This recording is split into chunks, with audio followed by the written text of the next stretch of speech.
welcome to episode 2 of season 2 of Damn Fools. My name is Eric. And I'm Trenton. And we're your hosts. Thanks for tuning in. Trent, man, that intro song, though, that was Bring Me Darkness off of Black Tusk's 2011 release, Set the Dial.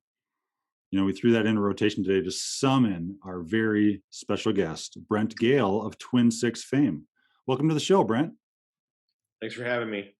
All right, so before we get to the question of the day, which may or may not have something to do with bike choice, tell us a little bit about how Twin Six got started, how you got into designing those kick-ass steel and titanium bikes, and about your never-ending love for the number 6. I basically had the idea to come up with a cycling lifestyle company.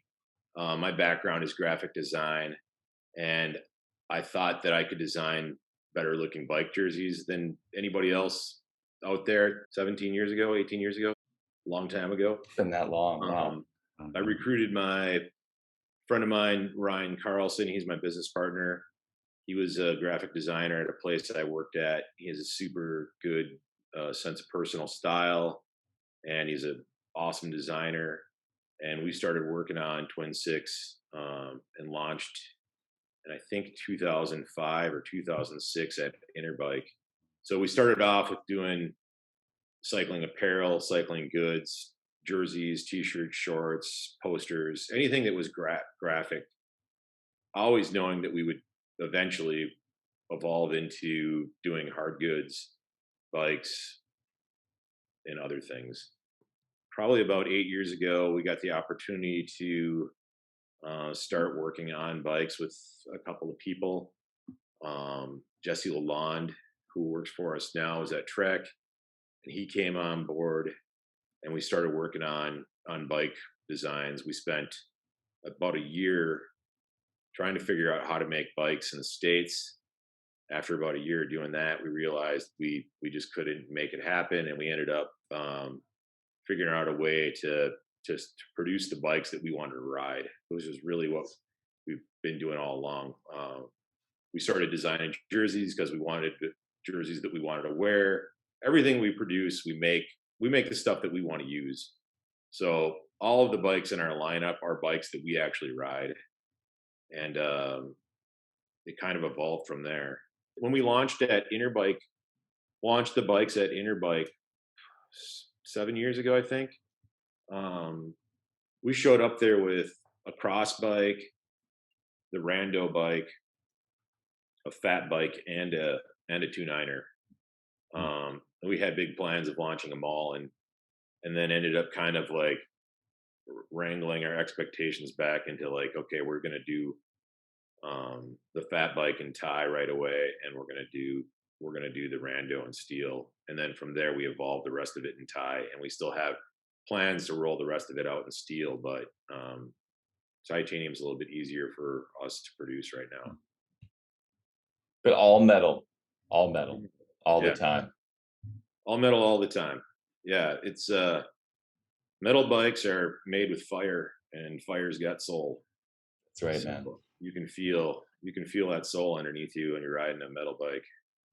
Well, we want you to know how much we appreciate you and Twin Six for partnering with us from the very beginning of the Dam, actually. Like, you've been on board with us the entire way. So thank you for that. Thanks for asking us to be part of it. Appreciate it. Absolutely. Speaking of bikes, now onto the question of the day. It's time. Drum roll, please. The question. I have a regular road bike that I occasionally ride on packed gravel trails. I believe the Dam is mostly, if not all, gravel. We can confirm that about 225 miles of it is gravel. But they ask, can a regular road bike be used for this race? Sincerely yours, the Gambler. Huh. I wonder if it was Kenny Rogers. No, must have been. Yeah. Sorry. Anyway, so you can use whatever bicycle you like in the Dam, as long as it doesn't have a motor. In fact, we encourage you to use the bike that you're most comfortable with. However, when participating in a rugged 240-mile gravel race such as this, there's some considerations we suggest you make prior to settling on that road bike. So we're going to get into this a little bit. Brent, how would you answer this question? Well, I guess I would say that I mean, you can ride it on a road bike if you can get a larger tire on your road bike. I mean, some cyclists are amazing athletes and they can do anything on any bike. They can do a fat bike race on a road bike. I think if you're wanting to have a good time, it's probably better to bring a bike that's suited for the event, which would be a bike that could fit larger tires than you could fit on most road bikes. One thing that really adds comfort to your ride and stability to a ride on gravel is having a larger tire. It's essentially your shock absorption. And if you on the left, you can see here, our road bike fits a 28. Our Rando can fit up to a 50, Huh. and that's a 700C or a 48 650B. There's two different wheel formats that you can use. And you can sort of see that, like on a road bike, you just don't have the tire clearance that you would have on more of a gravel bike. If you're going to do it on a road bike, your road bike had better be able to fit 32s on it or larger, but no smaller than 32. Agreed. And I personally wouldn't recommend going any smaller than a 38. That'd be my personal preference for the day across Minnesota. Yeah. So how do you feel about geometry? Well, geometry. There's a geometry difference between. Do you want me to talk about a geometry difference between like a road bike and a gravel bike, or? Yeah, let's talk about that. Road bike, gravel Mhm. bike, yeah, Okay. mountain bike. So like this would be our road bike, twin six, standard tie road, and this bike is made for going fast. So it fits a smaller tire and it has shorter chain stays, which allows you to have a more nimble bike. It's got a little bit more aggressive head angle. I can show you the geo here. So like the chain stays are 415 millimeters, and it's just designed to fit a smaller tire and have a little bit lower profile clearance. This would be our Rando bike, which is it's a do everything all day geo bike. The chain stays are a little bit longer. I think that, what was it, 415 on the road bike. This is 435, so it's a longer chain stay. The bottom bracket drop is bigger at 75, so it should be a little bit more stable. The head tube angle is 72 degrees, which is a little bit more relaxed. And because of the way these bikes are set up, you end up with a little bit more comfortable geometry on this because the stack is higher, and you can see that like when I overlap the bikes. Essentially, what it is you're just getting a larger tire, you're getting a bigger bike that is better for riding all day long, more comfortable, more stable on gravel, really great at going straight and for a long period of time. And what you just said there is key. We've had other racers throughout the years tell us like, comfort equals speed.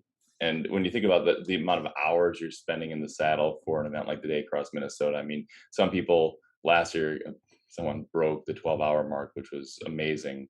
But there are a lot of folks that are out there pushing 20 hours and 20 hours in the saddle on a bike that you might not be super comfortable in. That's a Yeah, long, hard day. It's a long, hard day anyway. yeah, But that makes it extra hard on you, and your chances of finishing, I think, are diminished. So comfort can mean different things for different people. So make sure it's a bike that you're comfortable on. But I think exactly what you're showing us here, if there's a ideal geometry that probably works for most, it's that rando geo. Yeah, it looks like the Rando's got a lot more spots for bottles and things to attach uh, to your bike. Is that? absolutely. So the Yeah. Rando, we've got mounts all over the bike. We've got from the 55 centimeter bike up, we've got seat tube bottle mount, two down two bottle mounts, and under down two bottle mount. You can get 4 bottles on this bike. The more water you can fit on your bike, the better.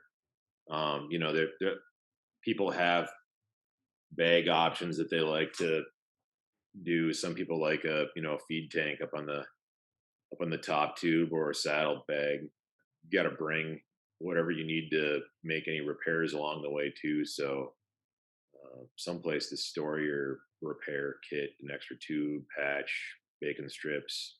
Yeah, riders are going to want to bring spare tubes. They're going to want to bring a pump or CO2, something to inflate those tubes. They're going to want to bring a tire boot. They're going to want to bring maybe a spare chain link and a chain tool. There are a number of things, and if you go to the dam.com and look at our checklist, there's some recommendations there of things that you might want to bring just in case something doesn't go the way that you're planning on it going. Odds are today's going to throw you a curveball or two, so it's best to come prepared. I like to ride single speed, so I'm a terrible person to ask about gearing choice. But what would you choose if you were going to come out and ride the day across Minnesota? For the day across Minnesota, I'd ride a 1x bike, like a 1x11 with a 42 tooth ring up front and an 1142 in the back. With that range, like a 42 up front and an 1142 in the back, or even a 1136, you'd have all the gears you would need for that day. The bottom line is you run what you brung. Yeah, my guess is the question asker probably has gearing more for a road bike, so they may want to consider thinking about some other options, unless they, maybe they're a beast. But yeah, I mean, I remember doing the Almanzo and a old Fuji. I can't remember what the hell the gear. It was like an '87 Fuji, and the gearing on that was not appropriate for that race. And I mean, it worked, but when I got my other bike, my newer bike, I was like, this is what comfort feels like. So, Were you riding 28s too? I was on 28s, yeah, with down tube shifters, and that bike was not meant to do that. So Brent, how do people check out your bikes? I mean, are you sold in stores? Is it all directly through you guys, or how does that work? We do sell through shops. If you have a special shop that you like to work with, we're happy to sell your bike to that shop. Otherwise, you could buy from twin6.com.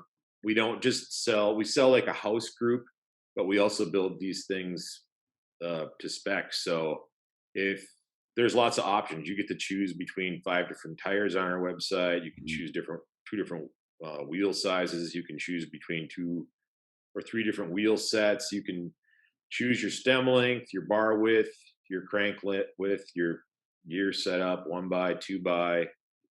You can buy this bike without a saddle. Mm-hmm. If you don't want to put another saddle you don't want in a junk drawer. And you can call us and we'll help you through every part of it. That's awesome. Or go to your favorite bike shop. Yeah, they're gorgeous bikes. Well, the registration for the Day Across Minnesota is closed. If you signed up, head over to the-dam.com and make sure you see your name on the official roster. If you don't, let us know. It's possible that we made some sort of human error. Also, as a friendly reminder to the general public, all racers must be pre-registered. I think there are some folks that have been emailing about walk-up opportunities. There are none. That's it. That's it for episode 2. Yeah, of season 2 of the Damn Fools. Thanks again, Brent, for coming along. Yeah. Tune in again next time for episode 3 and keep those questions coming.